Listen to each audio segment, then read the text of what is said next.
무려 400년 이상 덴마크와 스페인의 식민지였던 이 노르웨이는 2016년도 기준으로 인구 526만 3천 명으로 인구 1인당 GDP가 7만 1,497달러로 세계 3위의 부국입니다. 또한 인구를 비례하여서 선교사를 가장 많이 파송한 나라이기도 합니다. 그러나 노르웨이는 200년 전만 해도 나무 껍질로 빵을 만들어 먹어야 했고 길가에는 굶어 죽는 시체가 흔했으며 학교도 부족했고 심지어는 대학을 하나도 찾아볼 수 없는, 대학이 하나도 없는 지구상에서 가장 가난한 나라 중에 하나였습니다. 이러한 노르웨이를 바꾼 사람들 중에 한 사람이 바로 한스 닐슨 허그라고 하는 사람이 있었습니다. 그는 가난한 농부의 아들로 태어나서 글도 모르는 평범한 청년이었습니다. 그가 20살이던 어느 날 어떤 사람이 삶의 모든 분야에 대한 하나님의 말씀이라고 하면서 성경을 선물로 주고 갔습니다. 글을 모르던 허그는 성경을 읽고자 글을 배우기 시작했고 성경을 읽으면서 하나님에 대하여 배워가기 시작합니다.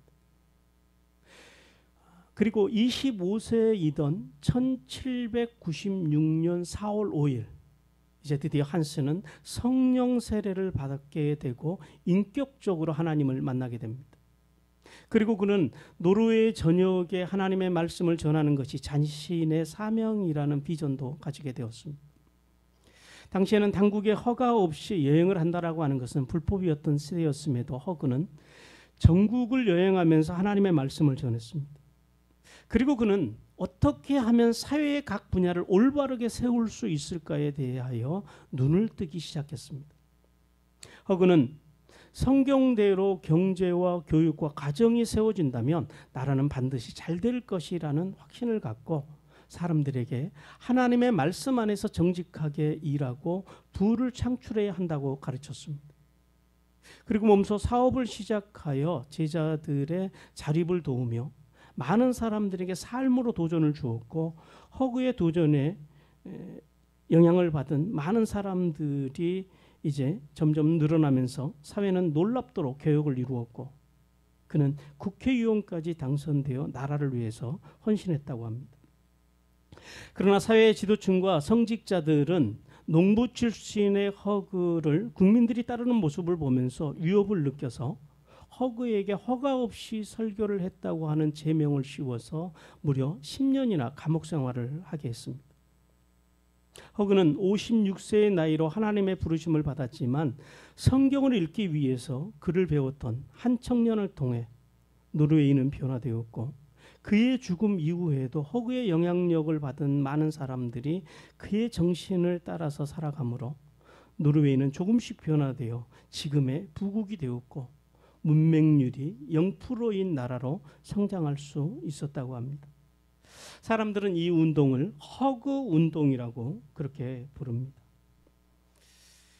이제 하나님께서는 이제 로마서 9장에서 11장을 통해서 구약의 믿음의 대표인 아브라함의 후손을 통하여 모든 인류를 구원하기를 원하셨는데 선민으로 부름받은 이스라엘이 하나님의 뜻을 오해해서 자신들만이 구원을 받았다라고 하는 교만에 빠지게 되어서 결국 그들이 예수 그리스도를 통한 구원의 역사에서 실패하고 말았다고 말씀하십니다.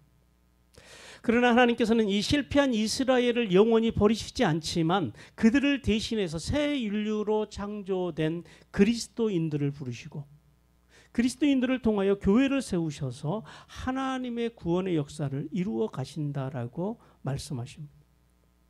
그래서 이제 하나님께서는 본문을 통하여서 선지자 호세아와 이사야의 말씀을 통해서 그들을 통해서 말씀하셨던 그 말씀으로 이방인의 구원에 대한 예언과 그리고 남은 자 사상, 그러니까 남은 자를 통한 구원의 역사와 예수님이 유대인들에게 거치는 돌이 되셨음에 대하여 이제 본문을 통해서 말씀합니다.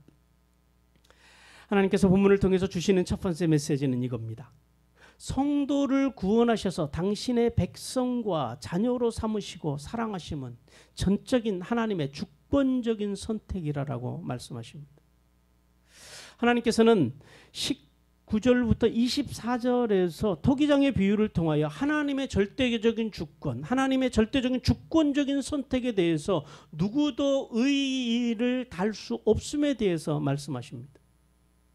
그리고 하나님께서는 더 나아가 유대인이든 이방인이든 예수 그리스도를 믿는 모든 자들을 어떤 그릇이요? 긍휼의 그릇으로 부르셨다라고 말씀합니다. 그리고 이제 하나님께서는 구약의 선지자 호세아와 이사야를 통해서 선포하셨던 말씀으로 당신의 주권적인 부르심에 대해서 다시 한번 말씀을 하십니다. 먼저 하나님께서는 25절 말씀을 통해서 자비를 기초로 당신의 백성들을 부르셨다라고 말씀합니다.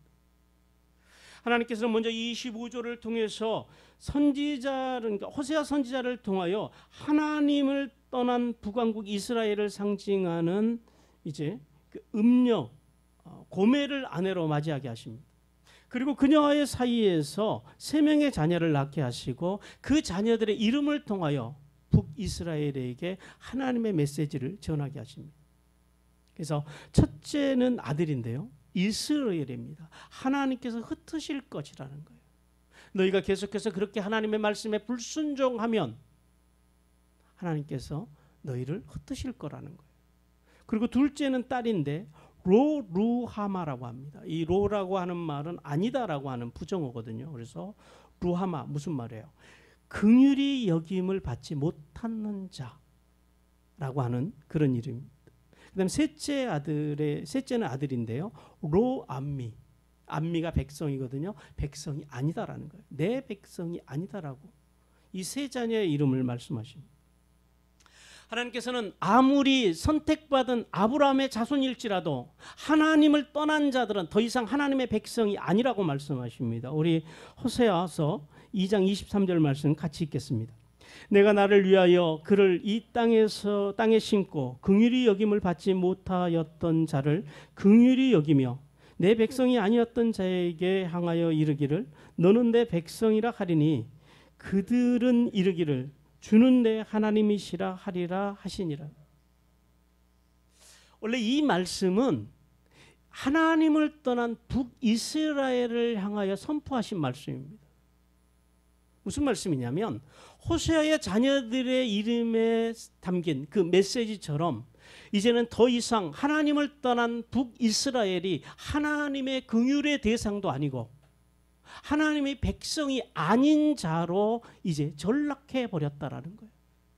그래서 하나님의 심판 가운데 있게 되었다라는 겁니다. 그러나 하나님께서는 이스라엘을 다시 회복시키실 그날에 그들의 마음을 새 영으로 새롭게 하시고 그들에게 새 언약을 주셔서 하나님의 백성으로 다시 회복시키시겠다고 하는 그 말씀이 바로 이 말씀입니다. 그런데 하나님께서는 오늘 이 말씀을 통해서 예수 그리스도를 믿는 모든 사람들에게 예수 그리스도를 통하여 오늘 우리 이방인들까지 회복시키셔서 구원의 영광 가운데로 부르시겠다라는 거예요. 그런데 그 부르심의 근거가 뭐라고요? 하나님의 자비라는 겁니다. 인간의 행위에 있지 않다라는 거예요. 우리가 얼마나 하나님을 많이 아느냐, 지식에 있지 않다라는 거예요. 오직 하나님의 자비, 하나님의 그 긍휼하심으로 우리를 그렇게 부르시고 택하셨다라고 말씀합니다. 이렇듯 하나님을 배반한 유대인들과 본질상 진노의 자녀였던 이방인들까지 예수 그리스도를 통하여 회복시켜서 구원의 영광 가운데로 부르신 것은 전적인 하나님의 자비에 근거했다라고 말씀하십니다. 그리고 계속해서 26절을 통해서 구원의 은혜는 민족과 지역을 초월하여 베푸신다라고 말씀합니다. 26절은 호세아 1장 10절의 말씀입니다. 이 말씀은 BC 722년에 북왕국 이스라엘이 아수르에게 멸망을 당합니다. 그리고 BC 586년에 남유다마저도 바벨론에 의해서 멸망함으로써 이스라엘의 12지파는 이방인들의 땅에서 뿔뿔이 흩어져 살아가게 됩니다.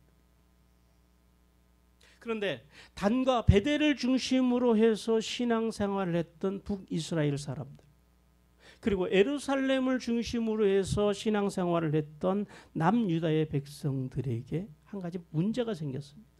어떤 문제일까요? 그들이 목숨처럼 여기는 제사의 문제, 즉 예배의 문제가 생겼습니다. 왜냐하면 이스라엘 백성들은 성전 중심의 신앙을 가지고 있었습니다. 그래서 오직 하나님은 성전에만 계시고, 그리고 성전이 있는 이스라엘의 국경 안에만 하나님이 계신다라고 이스라엘 사람들은 믿었습니다. 그런데 문제는 그들이 이제 이스라엘 국경 밖으로 이방인의 땅으로 포로로 잡혀가게 된 거예요. 그러므로 이제 이방 땅에서는 더 이상 하나님을 예배할 수도 없고, 왜요? 거기는 하나님이 안 계시기 때문에. 또 하나님과 교제한다라고 하는 것은 불가능하다라고 그들은 생각했습니다. 그래서 그들은 이방 땅에 살면서도 늘 예루살렘을 향하여 시간을 정해놓고 기도했던 것입니다. 그런데 하나님께서는 이제 오늘 이 호세아 선지자를 통하여 이방인의 땅에는 하나님이 계시지 않는다라고 믿었던 이 이스라엘 백성들의 착각을 산산히 깨버리십니다. 왜냐하면 하나님은 성전에만 계시는 분이 아니고, 하나님은 이스라엘의 국경 안에만 계시는 분이 아니라 하나님은 무소부재하신 분, 우리 하나님은 어디나 계신 하나님이시기 때문입니다. 세상 어느 곳에나 계시는 하나님께서는 회복의 날에, 오늘 본문에서 그곳이 어디예요? 즉 이방인의 땅, 이스라엘 백성들이 살아가고 있는 그 땅, 이방인의 땅에서 이스라엘을 하나님의 아들로, 하나님의 상속자로 다시 부르셔서 회복시킬 것이라고 하는 복된 말씀. 이제 하나님께서는 이 귀한 은혜를 오늘 유대인들뿐만 아니라 우리 이방인들에게까지도 예수 그리스도를 통해서 주셨다고 말씀합니다. 요한복음 1장 12절 말씀입니다. 같이 읽습니다. 영접하는 자, 곧 그 이름을 믿는 자들에게는 하나님의 자녀가 되는 권세를 주셨으니. 그러므로 성도 여러분, 우리가 구원을 얻은 길은 유대인들이 말하는 것처럼 어떤 혈통의 문제도 아니고 어떤 환경의 문제도 아니라는 사실을 우리는 깨달아야 합니다. 또 성경을 만한 지식의 문제도 아니고 물질이나 건강의 문제도 아니라 오직 하나님의 주권적인 자비의 은혜를 통하여, 하나님의 긍휼을 통하여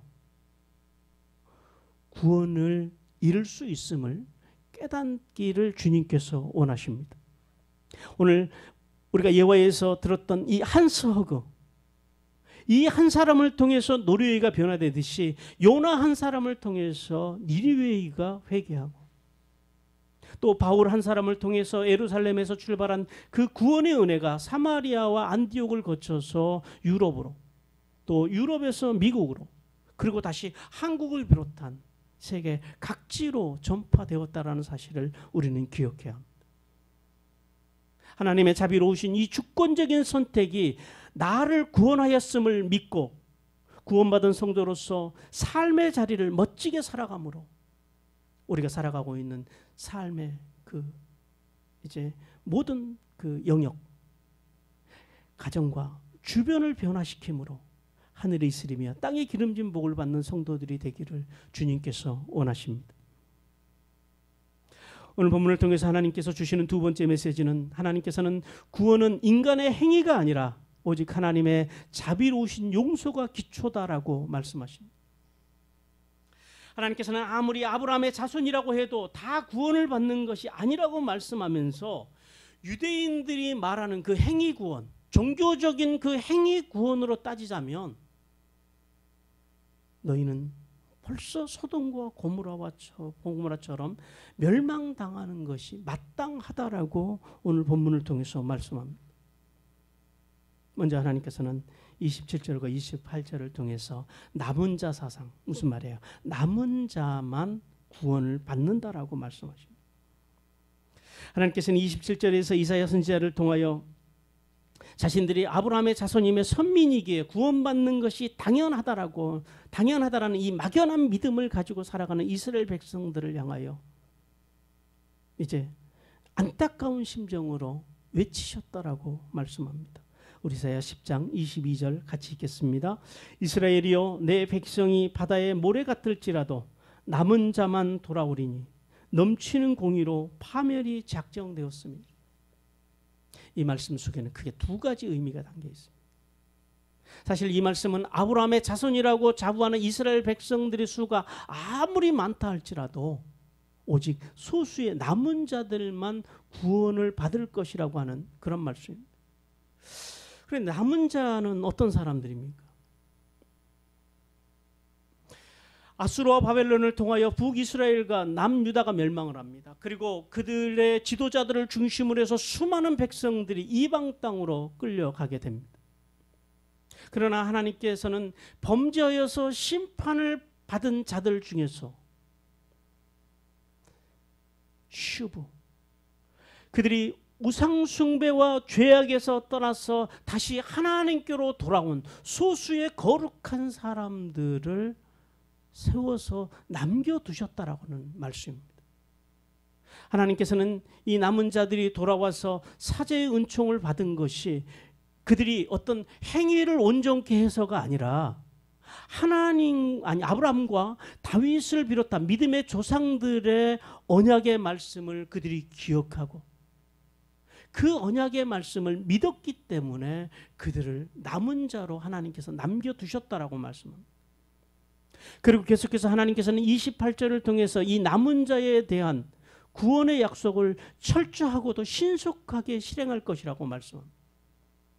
진리의 하나님께서는 남은 자를 향하여 언약을 신속하게 이루실 뿐만 아니라 불의한 자들을 향한 심판의 계획도 신속하고 완전하게 이루실 것이라고 말씀합니다. 우리 신명기 32장 35절 말씀 같이 읽습니다. 그들이 실족할 그때에 내가 보복하리라. 그들이 환난 날이 가까우니 그들에게 닥칠 그 일이 속히 오리로다. 이 본문 속에서 하나님께서 말씀하신 의마지는 두 가지입니다. 하나는 뭐예요? 하나님께서는 하나님이 선택하신 남은 자를 두실 것이다. 남은 자를 하나님께서 구원하실 것이고 그들을 통해서 구원의 역사를 이루어갈 것이다. 그러나 어떤 자들, 불의한 자들은 신속하게 둘 다 신속하게 한쪽은 구원하시고 한쪽은 신속하게 심판하시겠다라는. 남은 자는 신속하게 구원하시고 불의한 자들, 회개하지 않는 자들, 그들은 신속하게 심판하시겠다라는. 그런데 하나님께서 말씀하시는 불의한 자들은 어떤 자들이냐면 교회를 안 다니는 사람들이 아닙니다. 단순히 어떤 교회를 다니지 않는 사람만을 의미하는 것이 아니라 주님이 말씀하시는 불의한 사람들은 어떤 사람들이에요? 하나님의 말씀과 예배와 기도의 삶을 살지 않는 사람들. 무슨 말이에요? 하나님보다 세상의 가치, 맘모니즘에 빠져서 그것을 쫓아가는 사람들. 그런 사람들을 하나님께서는 불의한 자라고 말씀하십니다. 하나님께서는 불의한 자들에게는 완전한 심판을 실행하실 것이지만은 비록 부족하고 연약할지라도, 그래서 늘 넘어질지라도, 그럼에도 불구하고 다시 늘 그 연약함의 자리에서, 그 부족한 삶의 자리 속에서 일어나서 하나님께로 하나님께로 돌아와서 회개하는 자들에게는 남은 자로서의 구원의 영광을 주시겠다는 하나님의 음성을 듣는 은혜가 임하시기를 주님께서 원하십니다. 그리고 29절을 통해서 그래서 하나님의 구원의 역사는 소수의 남은 자들을 통해서 계속해서 이루신다라고 말씀합니다.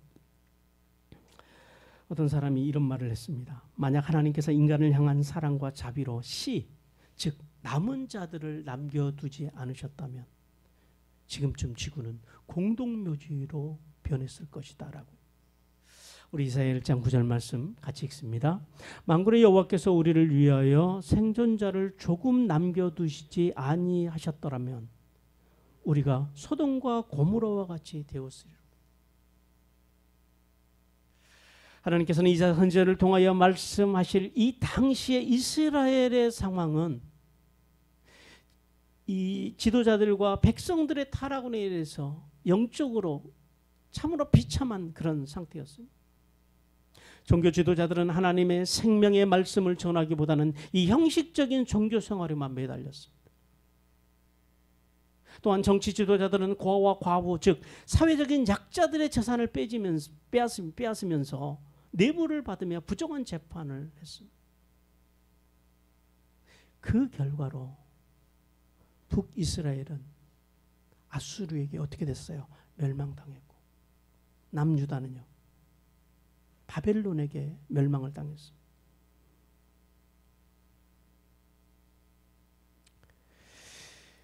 본절에서 하나님께서는 비록 이렇게 이제 자신들의 죄로 인하여 나라의 멸망이라고 하는 절망적인 상황 속에서 하나님의 심판을 받은 그 하나님의 심판 속에서 아무런 희망도 없고 다시 일어날 소망조차도 없는 그 이스라엘, 철저하게 실패한 이스라엘, 그들 가운데서 하나님께서 하나님의 사랑과 자비로 소수의 남은 자들을 세우셔서 70년의 포로 생활 가운데서 그들의 조상들의 죄를, 우상숭배의 죄를 회개하고 또한 자신들의 죄를 회개하고 그들이 이제 오직 하나님의 언약의 말씀대로 발버둥 치며 살기로 작정을 하고 오늘 예화에서 만났던 한스 허그와 같은 성도들을 사랑과 자비로 세우셔서 다시 예루살렘으로 돌아와서 인류 구원을 위한 구속사를 이어가겠다고 하는 그러한 말씀입니다. 성도 여러분, 만약 하나님께서 사랑과 자비로 남은 자에 대한 구원의 은혜를 베풀지 않으셨다면 우리 인류는 지금쯤 소돔과 고모라처럼, 그리고 앞에서 어떤 사람이 이야기했던 것처럼 지구는 완전히 불로 타서 공동묘지로 변했을 것입니다.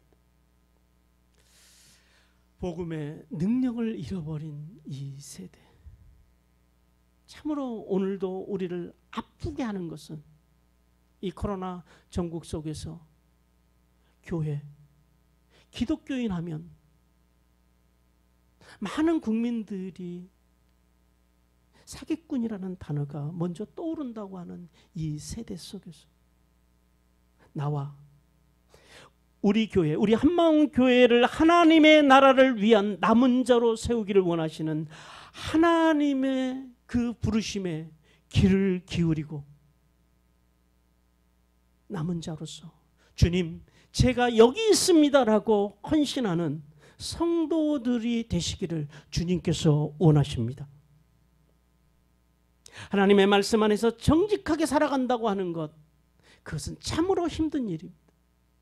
그것이 얼마나 힘든 일인지는 하나님도 아시고 우리도 압니다.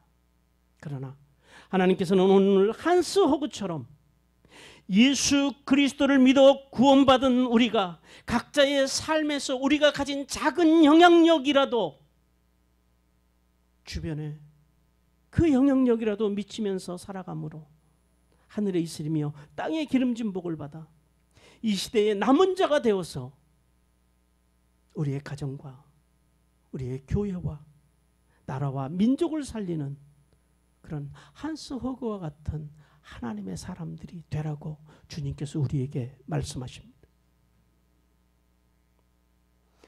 오늘 하나님께서는 세 번째, 하나님의 사랑에 대한 견고한 믿음만이 풍성한 하늘의 은혜를 누릴 수 있는 길이라고 말씀하십니다.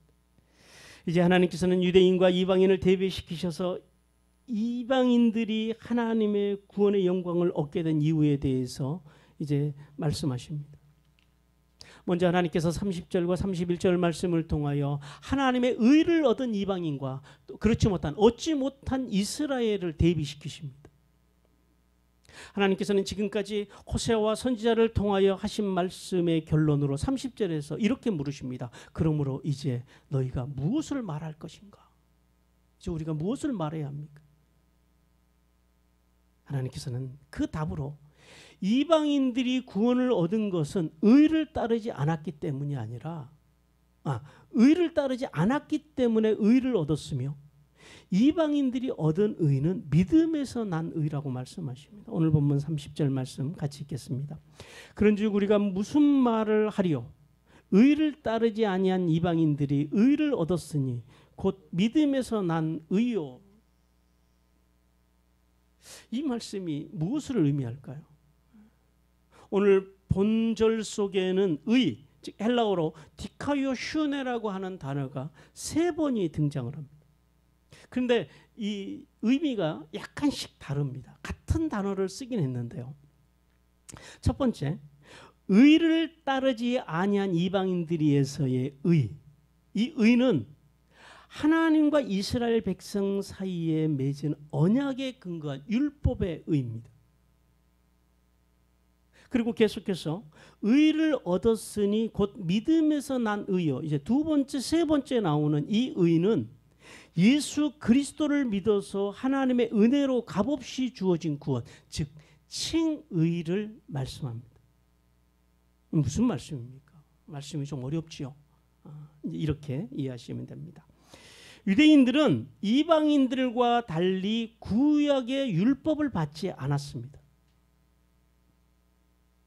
그래서 그들은 율법이 말씀하시는 의를 모르기 때문에 설령 알아도 율법이 말씀하시는 의를 얻기 위한 삶을 살지 않았다라는 거예요. 이게 이제 첫 번째 말씀이고 첫 번째 의고, 그런데 이 구약의 율법을 몰랐던 이방인들이 복음이신 예수 그리스도를 믿음으로 하나님께로부터 칭의, 즉 의롭다고 인정을 받았다라는 말씀입니다. 그래서 하나님의 나라의 상속자가 됐다라는 거예요. 말씀 이해가 되셨습니까? 첫 번째는 그 구약의 율법의 의를 따라가서 이들이 의로워진 것이 아니라 예수 그리스도를 통한 예수 그리스도를 믿음으로 오는 그 믿음의 의, 그 의를 통해서 그들이 의로워졌다라는 거예요. 로마서 1장 17절 말씀입니다. 같이 읽습니다. 복음에는 하나님의 의가 나타나서 믿음에 이르게 하나니 기록된 바 오직 의인은 믿음으로 말미암아 살리라 함과 같으니라. 이것이 이방인들이 믿었던 의예요. 이 의로 그들이 의로워졌다라는 거예요. 그래서 하나님께서는 이제 31절에서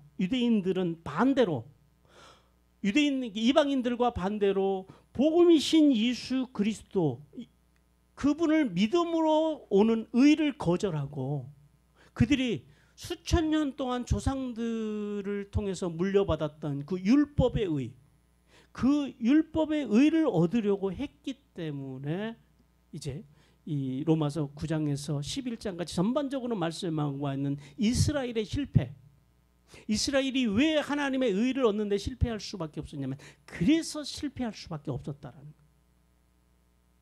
그래서 주님께서는 이제 마지막 32절과 33절을 통해서 이스라엘이 예수님을 믿지 않고 도리어 장애물로 여겼기에 그들이 이제 구원을 받지 못했다라고 말씀하십니다. 하나님께서 먼저 32절을 통하여 유대인들이 실족하여 구원을 받지 못한 이유가 무슨 일 때문인가라고 다시 질문하십니다. 이스라엘 백성들이 이방인들도 얻은 그 의, 이방인들도 그렇게 쉽게 얻은 의를 얻지 못한 이유가 그들이 열심히 부족해서 얻지 못한 게 아니다라는 사실을 먼저 우리는 알아야 합니다. 마태복음 23장 23절입니다. 같이 한 목소리로 읽겠습니다. 화 있을진저 외식하는 서기관들과 바리새인들이여, 너희가 박하와 회향과 근처에 11조를 들이되 율법에 더 중한 바 정의와 긍휼과 믿음을 버렸도다. 그러나 이것도 행하고 저것도 버리지 말아야 할지니라. 여러분, 율법을 지키려는 그 유대인들의 노력을 보면 오늘 우리가 신앙생활하는 모습은 참으로 초라하기 짝이 없어집니다. 유대인들은요, 율법을 지키기 위해서 우리가 상상할 수도 없는 그런 엄청난 손해와 희생까지도 그들은 기꺼이 감수합니다. BC 160년대 그때에 시리아의 안티오쿠스 4세가 이스라엘을 점령할 때가 있었습니다. 이 안티오쿠스 4세가 이스라엘을 점령하고 예루살렘을 점령하고 이제 유대인 포로들을 잡아서 그들에게 이렇게 말을 합니다. 만일 너희가 돼지 고기를 먹으면 살려주겠다라고 말합니다. 하나님의 율법에 보면 음식을 먹는 규정이 있어요. 이제 나중에 우리가 같이 공부하게 될 겁니다만 이걸 코셔라 그럽니다. 코셔. 무슨 말이냐면 우리가 먹을 수 있는 동물이, 그러니까 하나님을 유대인들이 먹을 수 있는 동물이 어떤 것들이 있냐면은 굽이 갈라지고 되새김질을 하는 동물만 먹어야 됩니다. 그런데 돼지는 문제가 뭐예요? 굽은 갈라져 있어요. 근데 돼지는요, 되새김질을 안 해요. 그래서 돼지는 부정한 동물로 이제 취급돼서 지금도 유대인들은 돼지고기를 먹지 않습니다. 그래서 유대인들은 이 돼지고기를 먹는다 그래서 우리 생각에는 구원을 못 얻는 건 아니잖아요. 근데 그들은 그들이 목숨처럼 여기는 이 율법을 지키기 위해서 돼지고기 먹기를 거절합니다. 그리고 모두가 죽음의 길을 택했을 정도로 그들은 율법을 지키는 일과 안식일을 지키는 일에 목숨을 걸었습니다. 그런데 문제는 율법은 열심을 다해 지키면서도 정작 중요한 율법의 근본 정신이 뭐예요? 하나님을 사랑하고 이웃을 사랑하는 거예요. 사랑, 즉 다른 말로 생명은 외면한 행위, 즉 형식에만 매달려 살았다라는 거예요. 그래서 하나님께서는 32절 하반절과 33절을 통해서 유대인들의 이 율법에 대한 열심이 건축자들의 버린 돌과 집 모퉁이의 머릿돌이 되시는 예수 그리스도께 걸려 넘어지게 되었다라고 말씀합니다. 어느 날 갈릴리, 여러분 구약에는 갈릴리라고 하는 지명이 안 나옵니다. 그만큼 별 볼 일이 없는 지역, 이스라엘의 북쪽 변방, 그 국경 지역에 있는 작은 촌마을의 출신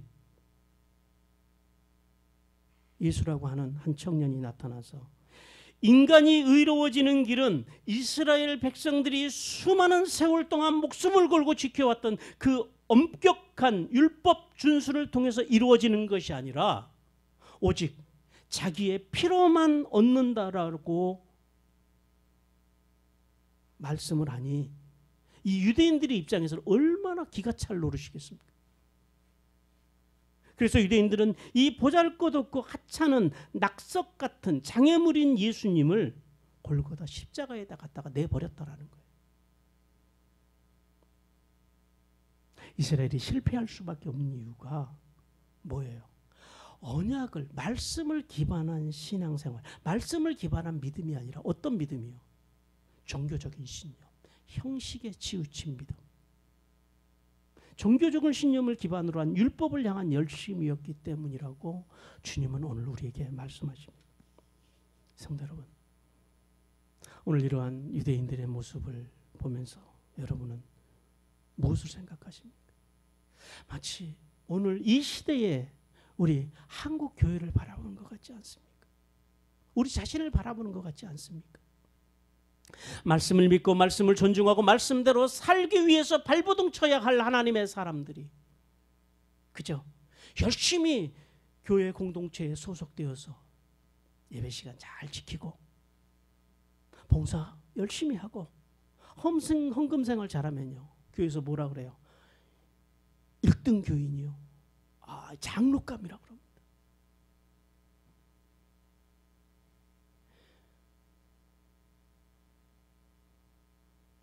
그래서 진리의 말씀이 이런 사람들에게는 거추장스러워요. 말씀대로 살자고 하면 불편해하고 그저 열심히 교회 다니는 종교생활로 희미한 구원의 확신 속에서 살아가고 있지는 않는지 돌아보라고 주님께서 오늘 우리에게 말씀하십니다.